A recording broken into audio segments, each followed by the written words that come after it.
Hello everyone, piles and fissures ఇవి చాలా common problems అయినా చాలా మంది చెప్పడానికి కూడా హెసిటేట్ అవుతూ ఉంటారు. పైల్స్ ఉంటే మోస్ట్లీ బ్లీడింగ్ ఉంటుంది అండ్ పెయిన్ తక్కువ ఉంటుంది. ఫిషర్ ఉంటే బ్లీడింగ్ తక్కువ ఉంటుంది అండ్ పెయిన్ ఎక్కువ ఉంటుంది. మోషన్ పాస్ చేసేటప్పుడు ఎక్స్ట్రీమ్ పెయిన్ స్టార్ట్ అయ్యి అండ్ మోషన్ తర్వాత కూడా కంటిన్యూ అవుతుంది. సో ఈ ప్రాబ్లమ్స్ని అవాయిడ్ చేయడానికి కొన్ని సింపుల్ ప్రికాషన్స్ ఫాలో అవ్వాలి. ఫస్ట్, కాన్స్టిపేషన్ అవ్వకుండా చూసుకోవాలి. దానికోసం ఫైబర్ రిచ్ ఫుడ్స్ ఎక్కువగా తినడం, అలాగే వాటర్ ఎక్కువగా తాగాలి. At least 2 to 3 litres per day.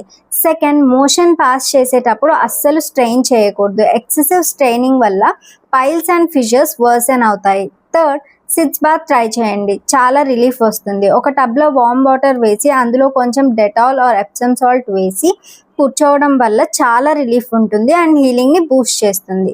Piles and ఫిషర్స్కి హోమియోపతిలో ఎఫెక్టివ్ ట్రీట్మెంట్ ఉంది. ట్రీట్మెంట్ తీసుకోవాలి అనుకుంటే DME for consultation. Thank you.